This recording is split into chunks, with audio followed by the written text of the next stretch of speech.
وذكر فإن الذكرى تنفع المؤمنين.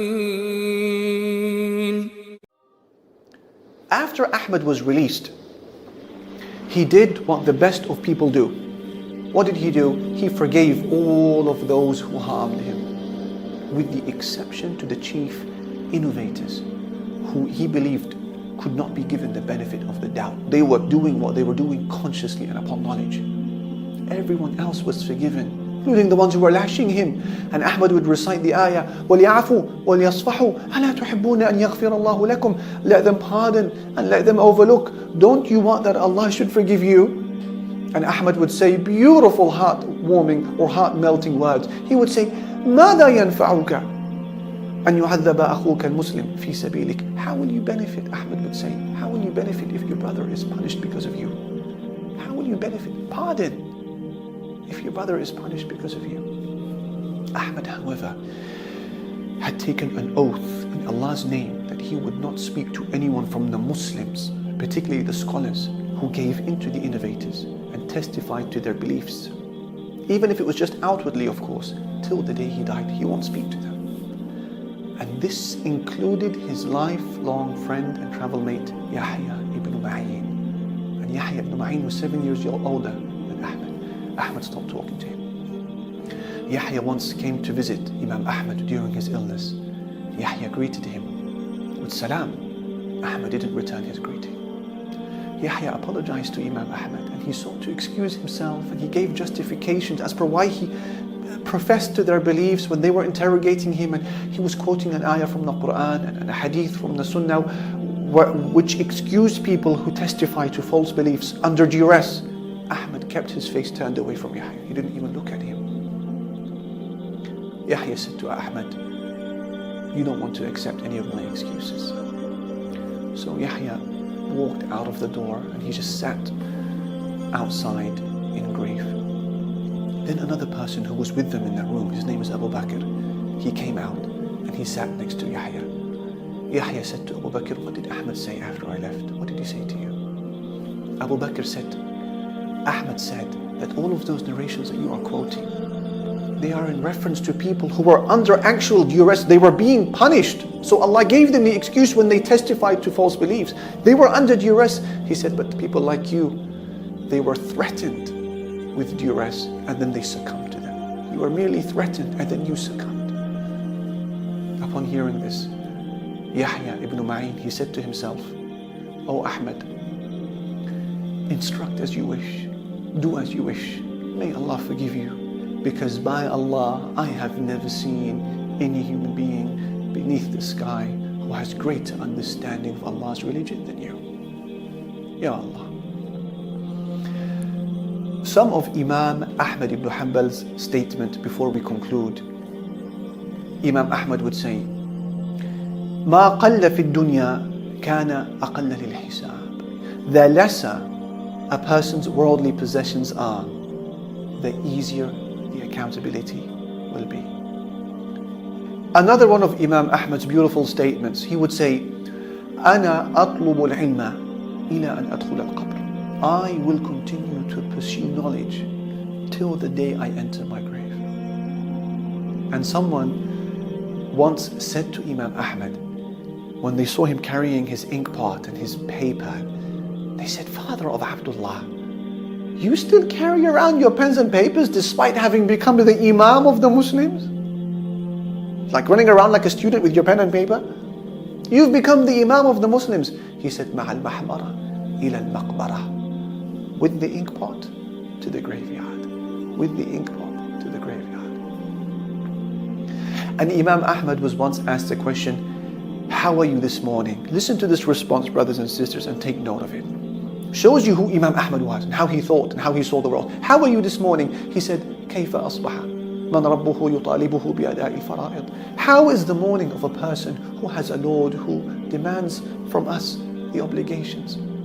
وَنَبِيُّهُ يُطَالِبُهُ بِأَدَاءِ السُّنَّةِ. And he has a prophet who is demanding that he carries out his teachings. وَالْمَلَكَانِ يُطَالِبَانِهِ بِتَصْحِيحِ الْعَمَلِ. And he has two angels demanding that he corrects his actions. وَنَفْسُهُ تُطَالِبُهُ بِهَوَاهَا, and he has a soul that demands its desires. وَإِبْلِيسُ يُطَالِبُهُ بِالْفَحْشَاءِ, and shaitan is demanding that he commits sins. وَمَلَكُ الْمَوْتِ يُرَاقِبُ قَبْضَ رُوحِهِ, and the angel of death who is eagerly awaiting to claim his soul. وَعِيَالُهُ يُطَالِبُونَهُ بِالنَّفَقَةِ, and a family who are demanding their expenditure. Wow, what a response to the question, how are you this morning? But that's how Ahmad was. All of these things are demanding things from me. Allah has rights, the Prophet has rights, my soul is demanding things, angel of death and family. That is a man who was conscious of Allah. And this is one of Ahmad's statements. As for the death of Imam Ahmad, it was during the reign of Al-Mutawakkil, where the illness of Ahmad intensified and it weakened his body, but he would continue fasting. Al-Mutawakkil would send his doctors, Ibn Masawayhi, his personal doctor, to Ahmad to treat him and prescribe medicines. Ahmad would not take any of the medication. So Ibn Masawayhi told the Khalifa, Ahmad's not ill. It's his continuous fasting and his minimal food and his intense worship that's fatiguing his body. La ilaha illallah. During his dying moments, Ahmad managed to indicate to his family that he wants wudu to be carried out on his body, and he communicated his wishes that his fingers are to be washed and water is to be passed through his fingers as well, in keeping with the sunnah, right down to his last breath. And when they had completed the wudu and his body was pure, during the forenoon of Friday in the year 241 after the Hijrah, in the month of Rabi'ul Awwal, the blessed soul of Imam Ahmad ibn Hanbal would return back to Allah subhanahu wa ta'ala. It was estimated that his funeral was attended by 800,000 people. There are other narrations that predict it was around 1.3 million people, and there are some narrations, Allah knows best how true they are, that estimates 2.5 million people. And what is interesting is that Imam Ahmad used to say in his life, قولوا لأهل البدع بيننا وبينكم يوم الجنائز. Ahmad used to say in his life, say to the innovators, the funeral processions shall determine who is upon the truth. The funeral processions shall determine who is upon the truth. And look at the funeral procession of Ahmad. His intuition, his prediction was correct. As Abdul Wahhab al-Warraq, he said that we don't know of a funeral procession, whether during Islam or pre-Islam, that was larger than the funeral procession of Imam Ahmad. And then you take a look at the funeral procession of Ahmad ibn Abi Du'ad, the one who was really the cause of so much suffering of Imam Ahmad. His funeral procession was largely abandoned, barely attended. May Allah subhanahu wa ta'ala have mercy upon Imam Ahmad ibn Hanbal. Brothers and sisters, we have come to the end of this series. In conclusion of it, I want to leave you with a parting message. In just 100 years from now, every single listener to this series will be underground. Our bodies will have become part of the soul. And during that time, our fate with respect to paradise or hell would have been made known to us. In just 100 years from now, it will apply to you, it will apply to me. Meanwhile, the houses that we had left behind would have become homes of other people. Our clothes will be worn by others. Our cars will be driven by others. And as for you and me, we will be, for the most part, never thought about. I mean, for example, how often do you think about your great-granddad? How often does your great-grandmother cross your mind?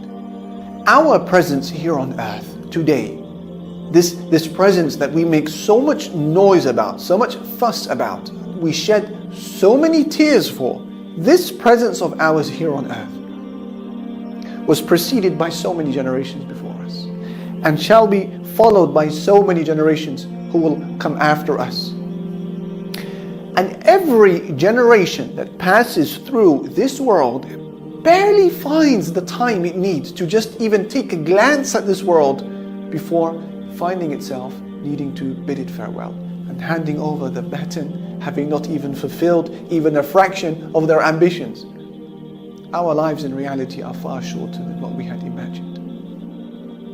In just 100 years from now, every one of us who is watching this video and understanding these words will realize from within the grave just how worthless this world actually was, and how trivial those dreams that were centered on it were. Every one of us will be wishing that he had dedicated his life to the great matters of life, the matters of Islam, and that he had devoted all of his time and his effort to the collection of as many good deeds, particularly those good deeds that continue to benefit a person after his death. It is for this reason that it should be on the top of our list of priorities to leave behind us a legacy that will outlive our short lives that are rapidly ending every second of the day. We should yearn to leave behind us a project that will feed our scrolls with good deeds when our limbs are no more, and that will cause the believers to speak well of us after we die, of many generations to come. We should crave this. Just as Prophet Ibrahim alayhi salam craved this. He wanted people to speak well of him, the believers to speak well of him after he dies. Look at the dua, look at his speech to his community, followed by a dua. قَالَ أَفَرَأَيْتُمْ مَا كُنْتُمْ تَعْبُدُونَ. He said, have you not considered what you are worshipping? أَنْتُمْ وَآبَاؤُكُمُ الْأَقْدَمُونَ. You and your forefathers. فَإِنَّهُمْ عَدُوٌّ لِي إِلَّا رَبَّ الْعَالَمِينَ. They are all enemies to me, Ibrahim said, except Allah, the Lord of the worlds. Who is He? Ibrahim says, الَّذِي خَلَقَنِي فَهُوَ يَهْدِينَ. He is the one who created me and guides me. وَالَّذِي هُوَ يُطْعِمُنِي وَيَسْقِينَ. And He is the one who feeds me and gives me drink. وَإِذَا مَرِضْتُ فَهُوَ يَشْفِينَ. And when I fall ill, He is the one who cures me. وَالَّذِي يُمِيتُنِي ثُمَّ يُحْيِينَ. And He is the one who will cause me to die and then will resurrect me. وَالَّذِي أَطْمَعُ أَن يَغْفِرَ لِي خَطِيئَتِي يَوْمَ الدِّينِ. And He is the one whom I hope will forgive my sin on the day of recompense. Then Ibrahim makes the dua, رَبِّي هَبْ لِي حُكْمًا وَأَلْحِقْنِي بِالصَّالِحِينَ. My Lord, give me judgment and join me with the righteous people. And then he said, وَاجْعَلْ لِي لِسَانَ صِدْقٍ فِي الْآخِرِينَ. And grant me, O Allah, a reputation of honor among the later generations of people. And in another ayah, Allah Almighty said about Ibrahim, وَتَرَكْنَا عَلَيْهِ فِي الْآخِرِينَ. We left for him a favorable mention among the later generations. So what has happened as a result of this dua of Ibrahim? That, Ya Rabbi, give me a good reputation in the later generations of people. That dua that was backed up with a work ethic and sacrifice. Ibrahim has, because of it, now become a celebrated figure across the nations of the world. The Jews believe in Prophet Musa and have rejected Prophet Isa, Jesus. Whilst the Christians believe in Prophet Isa, Jesus, but they rejected Prophet Muhammad sallallahu alaihi wasallam. However, all three of these religions are unanimously agreed that Ibrahim is an ally of Allah who should be praised and celebrated. The lives of these four Imams have displayed the importance of living a life in preparation for the hereafter. And that when Allah subhanahu wa ta'ala sees ikhlas, sincerity within a person's heart, Allah will take it upon Himself to sponsor your efforts, to sponsor your project. Even if you are ill-resourced, even if you're outvoted, even if you feel weak, Allah will nurture your deeds till you meet Him on the day of judgment, and your deeds will be like mountains. Doubting this is to doubt Allah subhanahu wa ta'ala. So live for the great matters. Trust Allah subhanahu wa ta'ala. And with the enthusiasm of a believer who hopes for paradise and is excited for it, start planning for your religion. Start planning for your hereafter. Then just watch how Allah will guide each and every one of your footsteps, and how Allah will open up doors of clarity, guidance and inspiration which you could never have imagined. Allah will facilitate, but take that step towards Him and start planning. I want to close with one final example, a contemporary one. If I was to show you a picture of this man, I think most of us may not recognize him. I choose this one because it's a recent example, and we like recent examples. Who is this man? Maybe A lot of us will not know, but if I show you a picture of this booklet now, most Muslims across the world will recognize it. Fortress of the Muslim, Hisnul Muslim. A booklet of dua, which he compiled. Prayers that are to be said in various times of the day, different circumstances in a person's life. The author of this very well-known booklet was the very same man in the image whom you just saw. He is Sheikh Sa'id ibn Wahb al-Qahtani, who passed away in October 2018. The idea of the booklet is not novel. The size is not enormous. The graphics are non-existent. But what seems to be the situation, that it was a moment of sincerity which Allah saw within the heart of this man, and so this booklet was sent across the continents of the world, being translated into so many different languages and printed millions of times, covering the East and the West. And now Muslims from all across the world are remembering Allah, praising Him, glorifying Him, under the supervision of this simple, modest booklet. Can you just imagine the amount of good deeds which we hope that this man has accumulated because of this simple book and continues to do so? Now, are you saying to me that you're incapable of producing something along these simple lines? Of course you can. And of course you must. And one last message before we bid you farewell. It is so important to remember that the efforts that you exert today may only come into fruition many years after your death. Don't despair if you don't see your efforts taking off in the life of this world. Regardless of what the nature of your project may be, it is different from person to person and the circumstances vary. Your duty is just to sow the seed with dedication, to plan, to consult, to start. Then Allah decides how and when to give life to matters and place barakah in them. And an example of this is Ali ibn Tahir al-Sulami, a key example in this department. He was a jurist upon the Shafi'i school of thought, teaching in the Umayyad Mosque in Damascus. Now, Imam Ali authored a book which he called Kitabul Jihad, meaning the book of jihad, which details the rulings of jihad and explains the different Quranic verses that address it, the different duties of different categories of people, and he frequently cites the works of Imam al-Ghazali, who was also, of course, Shafi'i. You can say that this was pretty much the very first scholarly response to the Crusaders. Now, the initial readings of this book, they were in around the year 1105, 6 years after Jerusalem had just been conquered by the Crusaders. Now, subhanAllah, a person would assume that these readings of this book, the book of jihad, would be popular, right? Because of the urgency of the matter and Al-Aqsa has been taken away. But subhanAllah, the readings of these books were very poorly attended and the book was largely forsaken thereafter. It was forgotten. A year after this, the author, Ali ibn Tahir, he passes away. He didn't live to see much. Seems to be the end of his works, right? Wrong. In the year 1187, his book, subhanAllah, managed to find its way to the limelight once again. And there was another public reading of it, 81 years after his death, which provided the Muslims with a much needed push forward.